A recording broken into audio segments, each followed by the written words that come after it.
आइए, सुनिए, देखिए, समझिए सनातन सत्य। जैसी दृष्टि वैसी सृष्टि, दृष्टि विज्ञान। कुदरत, कुदरती रचना एवं कुदरत के कानून से शाश्वत सुख की प्राप्ति। जोधपुर के परम पूज्य महात्मा उपासक प्रोफेसर डॉक्टर सोहन राज तातेड़ के निर्देशन में सनातन सत्य। जैसी दृष्टि वैसी सृष्टि, दृष्टि विज्ञान।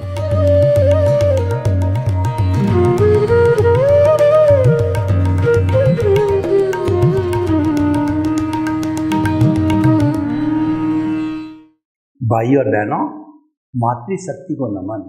आज का हमारा बहुत सुंदर विषय जड़ एवं चेतन संसर्ग के गुण दोष। यहाँ संसर्ग का क्या अर्थ है? संसर्ग का अर्थ है कि दोनों का साथ में जुड़ना। जब पॉजिटिव और नेगेटिव बिजली के साथ जुड़ते हैं तो विस्फोट होता है। कोई भी दो वस्तुओं के जुड़ने से उसकी उत्पत्ति होती है या विध्वंस भी हो सकता है। संसर्ग से सृजन भी होता है और विध्वंस भी होता है। इसीलिए संसर्ग ये आज की इस दुनिया का गुण है। संसर्ग के बिना दुनिया लगातार नहीं चल सकती है और दुनिया में जो भी परिवर्तन होता है वो सब संसर्ग के द्वारा होता है। नर का मादा से मिलना, पानी का अग्नि से मिलना और गर्मी का जो है भाप बनना, ये सब संसर्ग के परिणाम हैं।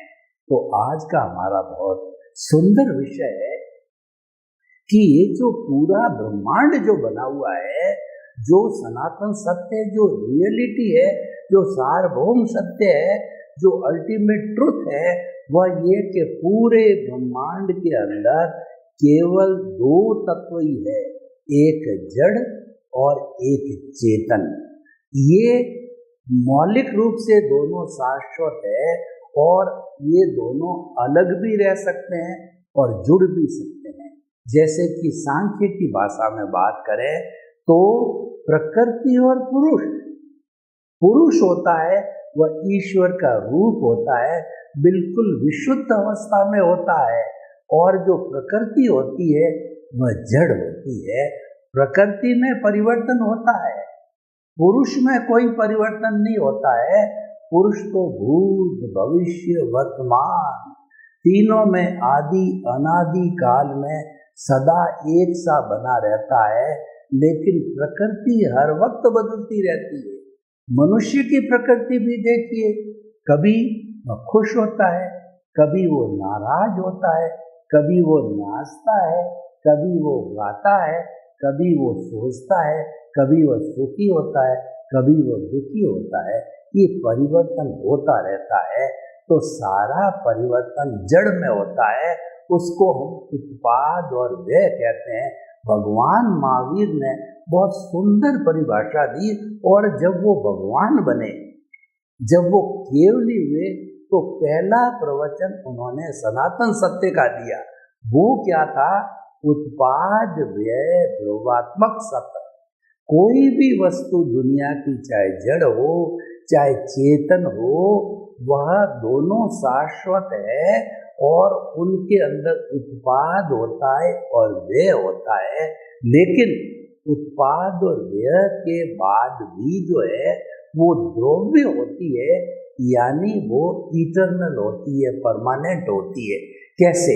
मैं आपको एक उदाहरण दूं कि किसी पुरुष ने कोई भी जो ज्वेलरी पहन रखी है, तो उसको मान लीजिए कि गले में उसने हार पहन रखा है, तो ये मानव प्रकृति है कि वह हर दिन नया चाहता है।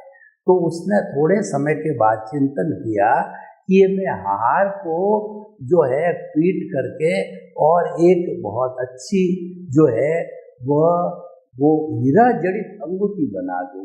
तो सोनी के पास जाकर के और उसने तुड़वाया हार को तोड़ते ही वह उसका व्यय हुआ, और उससे जो सोने ने अंगूठी बनाई वह उसका उत्पाद हुआ। अब भगवान यह प्रश्न करते हैं कि अब बताइए कि जो है दोनों स्थितियों के अंदर, हार के अंदर, अंगूठी में, सोना तो वही है। बिल्कुल सही बात है। तो सोना वह है, वो द्रव्य है। इसीलिए हमारा जो चेतन तत्व है उसका दो गुण बताए गए, ज्ञान और दर्शन। चेतन के लिए कहा गया है उपयोग लक्षणों जीव। हमारा जो जीव है, आत्मा है, उसका लक्षण है उपयोग। उपयोग का अर्थ होता है कि उसके अंदर ज्ञान और दर्शन होता है। एक बार वह आत्मा ज्ञान में जाती है और दूसरी बार दर्शन में जाती है। ये परिवर्तन होती रहती है। इसको मोड कहते हैं। इसको जो है वो पर्याय बोला जाता है। अगर ये पर्याय नहीं होता है तो वह वस्तु गिनी नहीं जाएगी। जड़ में भी यही होता है। बाद में जो हमने उदाहरण दिया सोने का, उसमें भी परिवर्तन होता रहता है कि आज मिट्टी है, कल वो सोना बन जाता है, फिर वो चांदी बन जाती है। और जो विज्ञान ने भौतिक तत्व 116 तरह के ढूंढ के निकाले, जो कि पृथ्वी के गर्भ से निकलते हैं, वो आपस के अंदर उत्पाद और व्यय के सिद्धांत से वो जो है वो जो इसके मोड के सिद्धांत पर, पर्याय के सिद्धांत पर बदलते रहते हैं। उनमें फ्यूजन होता है, यूनियन होती है, वो गलन मिलन धर्मा है, वो वर्ण गंध रस स्पर्श वाले होते हैं। तो अब देखिए दोनों के संसर्ग की हम बात करें, जड़ तो जड़ में मिलता ही रहता है, कोई नई बात नहीं है, और उससे कोई बड़ा परिवर्तन नहीं आता है, क्योंकि वह तो जड़ का मिलन जड़ के साथ है, जड़ ही होगा। पर हम आपको एक स्पेशलिटी बताना चाहते हैं कि जब ये जड़ है वह चेतन के साथ मिलता है तो क्या होता है। वो बड़ी पिक्यूलियर बात है, और इसको समझना यानी मुक्ति की नींव लगाना, इसको समझना यानी सनातन सत्य को समझना, इसको समझना यानी आपकी आर्ट ऑफ द रीजन को प्राप्त करना, आपकी रॉन्ग बिलीफ को समाप्त करके राइट बिलीफ के अंदर आना, आपके मूल स्वभाव के अंदर आना। आपको उसकी निष्पत्ति है शाश्वत सुख की प्राप्ति करने। तो ये बहुत बड़ा इम्पोर्टेंट पॉइंट है। और जिस व्यक्ति ने जड़ और चेतन के संसर्ग को समझ लिया, इसके यूनियन और इसके जो है कहना चाहिए कि सेपरेशन और यूनियन को समझ लिया, इसका जुड़ना और बिछुड़ना समझ लिया, समझ लीजिए उसने मुक्ति की नींव लगा दी। मुक्ति की नींव कैसे लगती है, वो हमारा सनातन सत्य ये कहता है कि मुक्ति की नींव लगाने के लिए कुदरती रचना और कुदरत के कानून का पालन करना पड़ेगा। वह कुदरत क्या है कि जहाँ 6 द्रव्य होते हैं, चेतन जिसकी हमने बात करी, जड़ जिसकी हमने बात करी, और मोशन, रेस्ट, टाइम और स्पेस, जहाँ ये 6 तत्व एक साथ मौजूद होते हैं, और ऐसा भूत भविष्य वर्तमान आदि अनादि काल में कोई भी समय नहीं आता है इस पूरे लोक में, ब्रह्मांड में, जगत के अंदर, विश्व के अंदर, पृथ्वी के अंदर कि ये 6 द्रव्य मौजूद न हो, कभी समय न आया है न आएगा, क्योंकि इसका नाम ही लोक है। और इन 6 के कारण इसमें जीवन है। इसके बाहर जो है एक बिना जीवन वाला भी अलोक है, जिसके अंदर केवल आकाश है। और आजकल जो अंतरिक्ष यात्री जो चंद्रमा पर जाते हैं, वो खोज कर रहे हैं कि जो है चंद्रमा पर जीवन की संभावना है। जीवन है या नहीं कंफर्म नहीं होता है, हुआ है। मंगल ग्रह पर जीवन की संभावना है, वहाँ पर ऑक्सीजन मिलने के संकेत मिले हैं। ऑक्सीजन होती है वहीं जीवन हो सकता है। तो भाइयों बहनों, हम इस ब्रह्मांड जिसमें जी रहे हैं, जड़ और चेतन के संसर्ग के अंदर जी रहे हैं, तो हम आपको बताना चाहते हैं कि मूल स्वरूप की जो हमारी आत्मा है, जो कि मुक्ति को जाने वाली है, मुक्ति स्वरूपा है, और वो अक्रिया है, वो अशरीरी है, वो हर प्राणी के भीतर एक समान विराजमान है। कुत्ता, चींटी, हाथी, गाय, भैंस, ऊंट, बैल, पेड़, मनुष्य, राम, कृष्ण, महावीर, 24 तीर्थंकर, सिमंदर स्वामी, जितने भी चेतना है उसमें एक समान विराजमान है। सामान्य दृष्टिकोण से कोई फर्क नहीं, सभी में परमात्मा बनने की अर्हता है। लेकिन जो विविधता संसार में हमको दिखाई देती, इसका कारण जड़ तत्व है, जो कि इसके साथ अलग अलग जो है प्रकृति, स्थिति, प्रदेश, अनुभाग, कर्मों के रूप के अंदर जुड़ा हुआ होता है। हर व्यक्ति के कर्म अलग अलग होते हैं, क्योंकि हर व्यक्ति के भाव अलग होते हैं। हर व्यक्ति का एक सा भाव कभी नहीं रहता है, हर व्यक्ति का ओरा बदलता रहता है। तो इसीलिए जो है जैसे जैसे भाव कर्म होते हैं, वैसे वैसे द्रव्य कर्म होते हैं, और वैसे वैसे भुगतान और परिणाम और रिजल्ट मिलता है, या हिसाब पूरा होता है, वो अलग अलग होने के कारण होता है। और वह सारा जड़ के संसर्ग से होता है। मुख्य बात हम ये कहना चाहते हैं कि ये जड़ का संसर्ग विविधता पैदा करता है।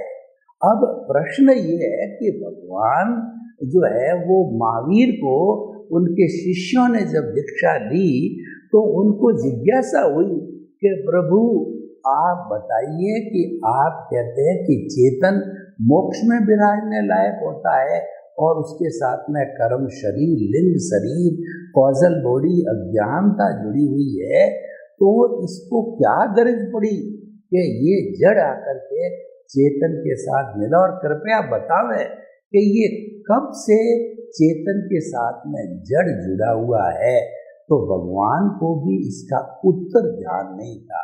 केवली होते हुए भी इनका कोई उत्तर ध्यान नहीं था। तो उन्होंने इस बात को जस्टिफाई करने के लिए अपने शिष्यों से प्रति प्रश्न किया कि शिष्यों आप बताओ कि पहले मुर्गी हुई या अंडा हुआ? शिष्य बड़े गंभीर चिंतन में पड़ गए। उन्होंने कहा भगवान हम तो अज्ञानी हैं, आप ज्ञानी हैं, आप ही बताइए। भगवान ने कहा कि मुझे भी पता नहीं, पश्चानुपूर्वी है। मुर्गी बिना अंडा नहीं होता, अंडे बिना मुर्गी नहीं होती। अब पहले कौन आया कैसे तय करें?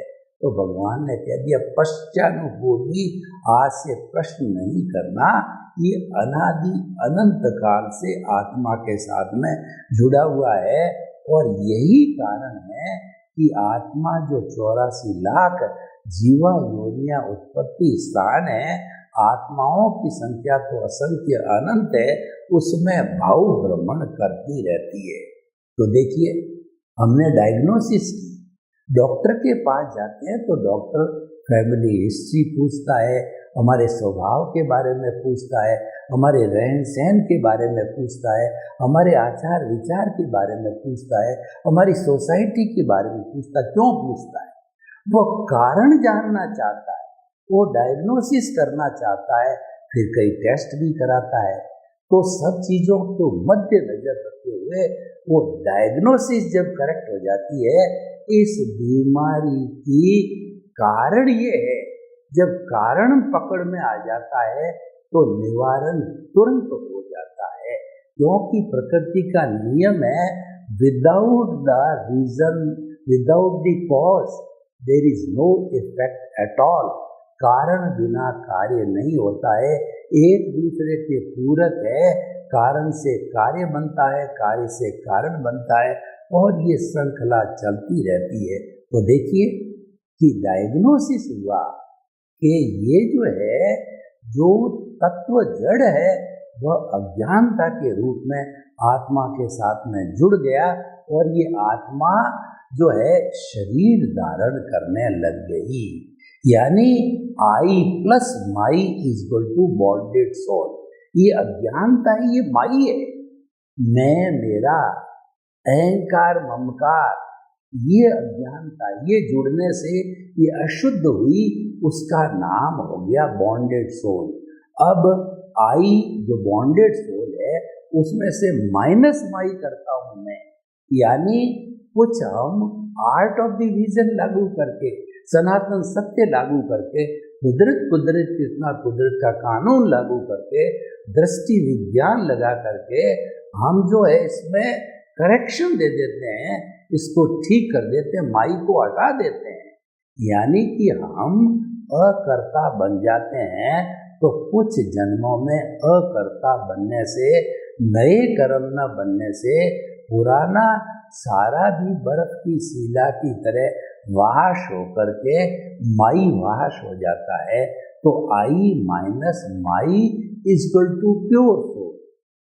प्योर सोल होते ही ये अलग वो अलग। भगवान ने ये बताया कि जो जड़ है उसका प्योरेस्ट रूप होता है, वह परमाणु कहलाता है। आज के वैज्ञानिक लोग उस जड़ पे जो काम करते हैं वो भी परमाणु बोलते हैं, लेकिन वो वास्तव में अणु है। अणु टूट रहा है, प्रोटॉन, न्यूट्रॉन और अपने जो बोसोन और गॉड पार्टिकल, कितने ग्लूकोज, कितने पार्टिकल्स नए प्रतिदिन होते रहेंगे। परंतु भगवान ने जो बताया परमाणु नॉन डिस्ट्रक्टिबल, नॉन डिविजिबल, न तो उसके टुकड़े होते हैं, न उसको समाप्त किया जा सकता है, न उसको आंखों से देखा जा सकता है, न वह किसी से रुकता है और न वह किसी को रोकता है। इतना सूक्ष्म होता है, वो रिलेटिव होता है। और वो रियल परमाणु शुद्धतम होता है। जैसे कि प्योर आत्मा प्योर होती है तो वो परमाणु शुद्ध होता है। लेकिन जब एक परमाणु दूसरे परमाणु से द्विपरमाणु, चतुपरमाणु, अष्टपरमाणु, असंख्य परमाणु होते होते अणु बनते हैं, और फिर ये जो आंखों से दिखने वाली जड़ दुनिया हमको दिखाई देती है वो बनती है। तो इस तरीके से जो है ये हमने जाना कि इसके साथ में ये कार्बन शरीर रूपी जड़ जुड़ा हुआ है, अज्ञानता जुड़ी हुई है। तो पहले थोड़ा उस जड़ का विवेचन करते हैं, कार्बन शरीर। तो कार्बन शरीर जो है वो चतुस्पर्शी, चार स्पर्श वाला होता है, शीत, उष्ण, स्निग्ध और रुक्ष। हमारे इस ब्रह्मांड के अंदर भौगोलिक रूप से अष्टस्पर्शी परमाणु है, चतुस्पर्शी परमाणु। चतुस्पर्शी परमाणु इतने सूक्ष्म है कि न तो उसको फोटो लिया जा सकता है और न विज्ञान की किसी भी दूरबीन से अब तक पकड़ में आए हैं। चतुस्पर्शी परमाणुओं को जो कि प्रत्यक्ष ज्ञानी कौन होते हैं? जो कि इंद्रियों का सहारा नहीं लेते और प्रत्यक्ष आत्मा से अविज्ञान के जरिए, मनोप्रव ज्ञान के जरिए, केवल ज्ञान के जरिए, ये तीनों प्रत्यक्ष ज्ञान की आत्मा से मिलता है। ये प्रत्यक्ष ज्ञानी इन परमाणु को अपने दिव्य चक्षु से, अपने ज्ञान से देख सकते हैं। तो हम आपको ये बताना चाहते हैं, चतुस्पर्शी ये जो हमारा मन, वचन, काया है, ये बाहर के पांच जो इंद्रियां हैं, ये बाहर से विषयों को तान के लाती है ब्रह्मांड से चतुस्पर्शी को, और उन चतुस्पर्शी परमाणुओं को वो कुछ नहीं करती। उसका काम यह है कि ब्रह्मांड से देख करके, चख करके और जो है स्पर्श करके, सुन करके, जो पांच इंद्रियों के पांच विषय के पांच मूल विषय और उसके उत्तर प्रकृतियाँ जो है 23 है, तो उनके माध्यम से वो ला करके और भीतर जो कार्बन शरीर बैठा है उसको सौंप देती है। और उसके अंदर जैसे जैसे खाने बने हुए हैं, उसके मूल खाने हैं 8 कर्म की 148 प्रकृतियाँ हैं, उसमें छटनी होकर के वो लग जाता। वो छटनी कैसे होती है, मैं आपको उदाहरण दूँ। किसी भी पोस्ट ऑफिस में पूरे हिंदुस्तान भर की डाक आती है। उस पोस्ट ऑफिस के अधीन मेन पोस्ट ऑफिस जोधपुर आया। अब जोधपुर के आसपास के बहुत से गांव हैं, तो उन गांवों के अलग अलग कोड के खाने होते हैं। तो पोस्टमैन क्या करता है, छटनी करता है। जिस गांव का जो खाना होता है उसमें पोस्ट डाल देता है और उस गांव में चली जाती है। उसी तरीके से 8 मूल खानों की 148 प्रकृतियों में जो चतुस्पर्शी मन वचन काया ताण के लाते हैं, वो उसमें ऑटोमेटिकली ऑटो मोड से जाकर के मिश्रित हो जाते हैं और हमारा कार्बन शरीर घटता बढ़ता रहता है। यह ज्ञानता है, ये जड़ है, ये कार्बन शरीर है और ये संसर्ग है। जो मूल इस एपिसोड का जो शब्द संसर्ग है, संसर्ग का मतलब जुड़े हुए हैं। वो कैसे जुड़े हुए हैं, इनके बीच में मल युद्ध चलता रहता है। जैसे कि कुश्ती लड़ने वाले योद्धा होते हैं, वो क्या होते हैं, जब एक दूसरे को पकड़ लेते हैं बाहों से, चित्तपुट चलती रहती है। तो उसी तरीके से कर्म उदय में आते रहते हैं। कभी आत्मा हावी होता है, कभी कर्म शरीर हावी होता है। कर्म शरीर हावी होता है तो हमारे पुण्य पाप की क्रियाएं होती है, और जो आत्मा हावी होता है तो आत्मा के गुण हमारे भीतर आते हैं। भीतर का मतलब बाहर जीवन में व्यवहार जगत के अंदर आते हैं। तो इनका ये चलता रहता है आपसी।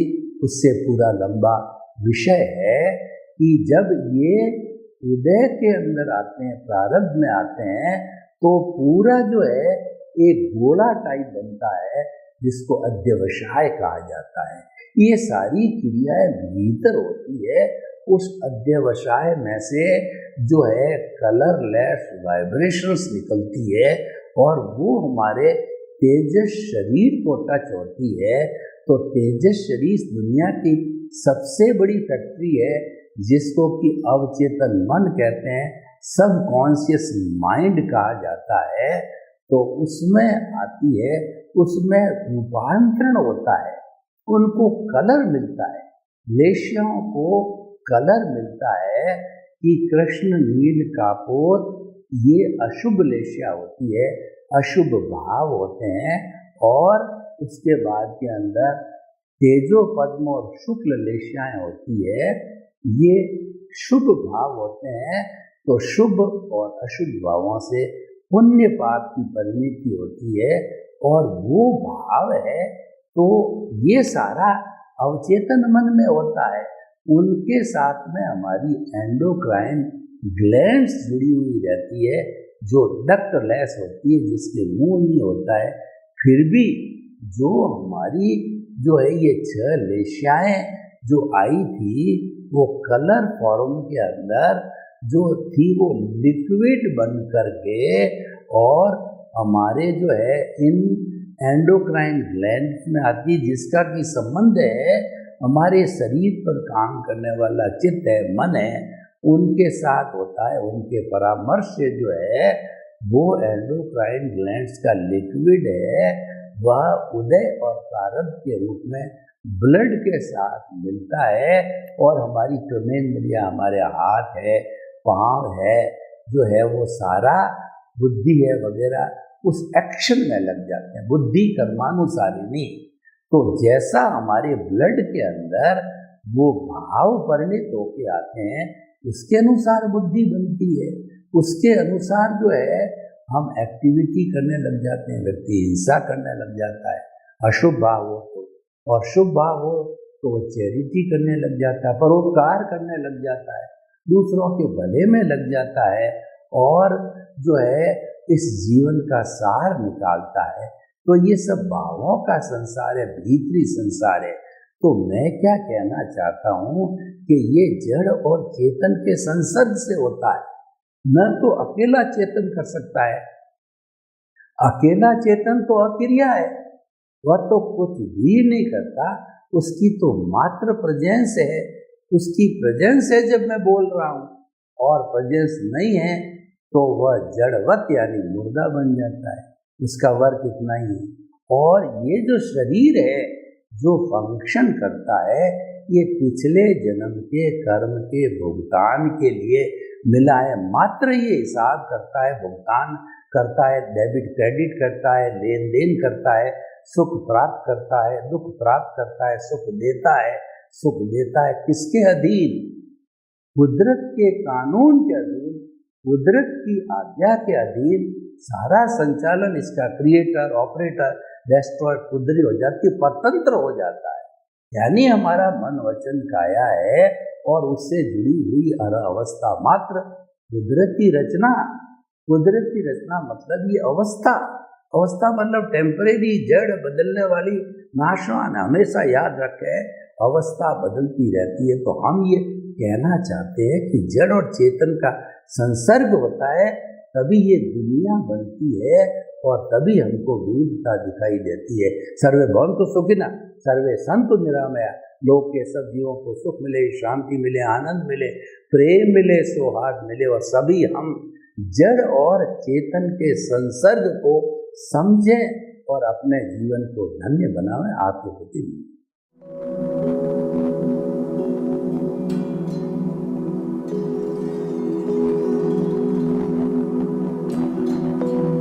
एक ऐसा अंतर्राष्ट्रीय ख्याति प्राप्त मानव जो गुरु प्रेरणा से पिछले 20 वर्षों से वानप्रस्थ जीवन जीते हुए 24 घंटे मानवता की सेवा में संलग्न है। एक ऐसा मानव जो अभी राष्ट्रीय, अंतर्राष्ट्रीय टीवी चैनलों पर 7,500 एपिसोड के माध्यम से सनातन सत्य, आत्मविज्ञान एवं पुनरुत्थान, व्यवहार एवं निश्चय जगत के जीवनोपयोगी विषयों पर हृदय स्पर्शी प्रवचन कर चुका है। उस मानव का नाम है महात्मा उपासक प्रोफेसर डॉक्टर सोहन राज तातेड़। प्रोफेसर तातेड़ द्वारा योग, दर्शन, शिक्षा विषयों पर रचित पीएचडी स्तर के 250 शोध ग्रंथ भारत के 100 प्रतिष्ठित विश्वविद्यालयों में शोधार्थी पढ़ रहे हैं तथा वे सभी शोध ग्रंथ वहां की सेंट्रल लाइब्रेरियों में उपलब्ध हैं। महात्मा सोहन राज ने अभी तक हजारों स्कूलों, कॉलेजों, विश्वविद्यालयों एवं संस्थाओं में सेमिनार, वर्कशॉप, कैंप लगाकर लाखों विद्यार्थियों को योग, दर्शन, शिक्षा का प्रशिक्षण देकर उन्हें सुसंस्कारित किया। डॉक्टर तातेड़ ने भारतीय संस्कृति उत्थान के 4000 से अधिक समसामयिक विषयों पर आर्टिकल लिखकर ऑनलाइन जर्नल, पत्रिकाओं, वेबसाइट्स पर प्रकाशित किया, जिसका उपयोग लाखों पाठक कर रहे हैं। उपासक तातेड़ के 5000 से अधिक आज का सुविचार, आज का शुभ संदेश, आज का मंगल भावना योग आदि चिंतन websites, Twitter, blogger, Facebook, YouTube माध्यमों से लाखों लोग अपना जीवन निर्माण कर रहे हैं। मानवता के मसीहा ऐसे महामानव महात्मा सोहन राज तातेड़ के प्रोफाइल को अभी तक विश्व के 20 लाख दर्शक यूट्यूब पर, 12 लाख गूगल पर एवं लाखों दर्शक फेसबुक, ब्लॉगर, ट्विटर और इंस्टाग्राम पर देख चुके हैं।